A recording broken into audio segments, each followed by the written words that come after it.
여러분, 혹시 이런 느낌 느껴보신 적 있으신가요? 집이 크거나 반짝반짝 새 아파트가 아닌데도 문을 열고 들어서면 왠지 마음이 편안해지는 순간 말이에요. 그냥 조용히 정돈되어 있고 차분하게 나를 맞아주는 집. 마치 오래전부터 내 하루를 기다려주던 것 같은 그런 느낌 아시죠? 오늘은 바로 그런 마음을 편안하게 하는 집을 만드는 일본식 작은 지혜들을 함께 나눠보려고 합니다. 제가 일본에서 만난 한 할머니가 계십니다. 연세는 80이 넘으셨는데 작은 집 한 칸에 사시면서도 그렇게 편안하고 따뜻할 수가 없었어요. 집에 들어서는 순간 크거나 화려하지도 않은데 마음이 차분해지고 숨통이 트이는 기분이 들더라고요. 제가 궁금해서 여쭙습니다. 할머니, 도대체 어떻게 이렇게 집이 정갈하면서도 따뜻할 수 있어요? 그때 할머니가 조용히 웃으시면서 해주신 말씀들이 오늘 제가 여러분께 전해드리고 싶은 일본식 정리의 비밀입니다. 시작 전 아직도 당신의 동반자 가족이 아니라면 구독, 좋아요 꾹 눌러서 앞으로 이런 지혜 함께 나눠요. 그럼 바로 시작할게요. 첫 번째 비밀, 작은 것부터 시작한다입니다. 할머니는 이렇게 말씀하셨습니다. 얘야, 정리를 하려면 큰 맘 먹고 하루에 다 치우려 하지 말아야 해. 그러면 지치고 오래 못 가. 작은 것부터 하는 게 좋아. 실제로 할머니는 집안 정리를 한 번에 하지 않으셨어요. 오늘은 책상 위 서랍 한 칸, 내일은 부엌 식탁 위 서류 몇 장.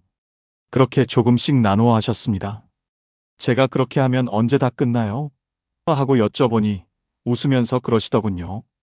끝내는 게 중요한 게 아니야. 서랍 하나만 정리해도 마음이 가벼워지지 않니? 그 기분이 또 내일을 움직이게 한단다. 정말 그렇습니다. 작은 성공이 쌓이면 어느 순간 집 전체가 달라져 있더라고요. 두 번째 비밀, 물건이 아니라 마음을 정리한다. 할머니 댁에는 물건이 많지 않았습니다. 대신 꼭 필요한 것만, 쓰는 것만 있었습니다. 제가 할머니, 왜 이렇게 물건이 적으세요? 하고 물으니 이렇게 말씀하셨어요. 정리는 물건을 치우는 게 아니야. 내 마음을 가볍게 하는 거지. 그러면서 장롱 안에 낡은 옷 하나를 꺼내 보여주셨습니다. 이 옷은 오래됐지만 아직 입고 있어. 입을 때마다 내 젊은 날이 떠오르거든. 근데 몇 년째 안 입는 옷은 이제 놓아줄 때가 된 거지. 그 말씀을 듣는데 저도 제 옷장이 떠올랐습니다. 언젠가 입겠지 하면서 5년 넘게 걸어둔 옷들, 사실은 제 마음을 무겁게 하는 짐이었던 겁니다. 정리란 결국 마음을 비우고 지금을 더 편안하게 살아가기 위한 과정이라는 걸 할머니께 배웠습니다. 세 번째 비밀. 설레는 건 남기고 아니면 감사하고 보내기.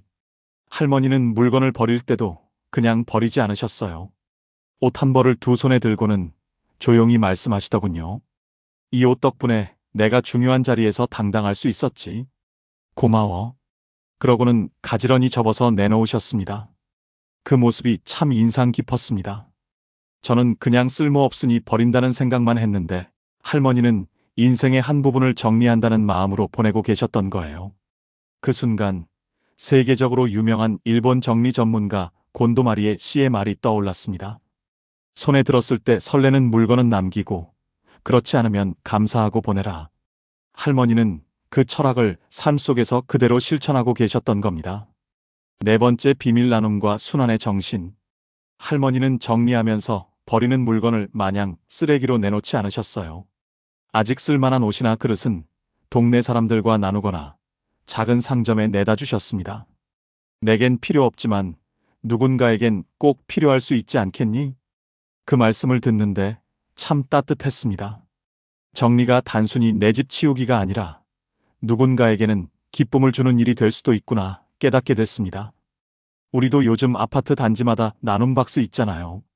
옷, 신발, 가방 같은 것들을 넣어두면 다른 사람이 다시 쓰기도 하고 기부로 이어지기도 합니다. 그렇게 물건이 순환하면 내 집은 가벼워지고 누군가는 도움을 받을 수 있죠. 다섯 번째 비밀. 여백이 주는 평화. 할머니 댁의 다섯 번째 비밀은 바로 여백이었습니다. 집안을 둘러봤을 때 물건이 많지 않아 조금 휑해 보이기도 했어요. 그런데 이상하게 그 빈 공간이 주는 편안함이 있었습니다. 할머니는 이렇게 말씀하셨습니다. 물건이 많으면 눈도 마음도 쉬지 못해. 그런데 빈 공간이 있으면 숨을 돌릴 수 있지. 식탁 위에도 거실 탁자 위에도 불필요한 게 전혀 없었어요. 그 공간이 비어 있으니 오히려 집안 공기가 더 넓고 여유롭게 느껴졌습니다. 여러분도 집안 어딘가 작은 여백을 하나 만들어 보시면 어떨까요? 식탁 위를 싹 비우고 거실 탁자 위에 아무것도 올려두지 않는 겁니다. 그 빈 공간이 곧 여러분의 쉼터가 됩니다. 마지막 비밀 정리는 버림이 아니라 삶의 방식. 그날 할머니가 마지막으로 해주신 말씀이 아직도 마음에 남습니다. 얘야, 정리란 버림이 아니라 내가 어떤 삶을 살고 싶은지 선택하는 거란다. 집안이 가벼워지면 마음이 가벼워집니다. 불필요한 데 쓰던 시간과 돈이 줄어들고 그만큼 가족과 함께하는 시간, 나를 돌보는 시간이 늘어나죠. 정리는 단순한 청소가 아니라 나답게 살아가기 위한 지혜였던 겁니다. 여기서 우리가 당장 해볼 수 있는 건 아주 사소한 것부터입니다. 예를 들어 오늘 저녁 식탁 위를 한번 보세요. 식탁은 원래 가족이 모여서 밥 먹고 이야기하는 공간인데 어느새 신문지, 영수증, 택배 뜯은 상자, 약 봉투 같은 것들이 차지하고 있지 않나요? 일본 할머니들은 이런 공간을 가장 먼저 정리하라고 하세요. 가족이 매일 모이는 곳이니만큼 여기가 깨끗하면 집안 공기가 확 달라지거든요. 방법도 어렵지 않습니다. 종이류는 바로 버리거나 서랍에 넣고, 상자는 접어서 내다 놓고, 식탁에는 정말 필요한 것, 예를 들면 오늘 먹을 반찬 몇 가지나 꽃 한 송이 정도만 올려두는 겁니다. 그 작은 정리만으로도 집안이 한결 정갈해지고 마음이 시원해지는 걸 금방 느끼실 수 있을 거예요. 또 하나는 잠들기 전 5분 정리 습관이에요. 자기 전 집안 전체를 다 치울 필요는 없어요. 그저 내가 아침에 눈 떴을 때 가장 먼저 마주하게 되는 공간을 한 번만 둘러보는 거예요. 예를 들어 침대 옆 탁자 위에 어제 읽다 만 책, 안경, 약봉투가 어지럽게 놓여 있다면 책은 책꽂이에, 약은 서랍에 넣어두고 탁자 위에는 작은 스탠드 하나만 남겨두는 겁니다. 또는 의자에 걸쳐둔 옷 한 벌만 가지런히 접어두셔도 좋아요. 이렇게 해놓고 아침에 눈을 뜨면 어제보다 훨씬 상쾌한 기분으로 하루를 시작할 수 있거든요. 이 작은 차이가 쌓여서 결국 편안한 집을 만드는 힘이 됩니다. 여러분, 오늘 이야기 어떠셨나요? 일본의 한 할머니가 들려주신 이 정리의 지혜는 사실 우리 모두가 삶 속에서 실천할 수 있는 아주 작은 습관들입니다.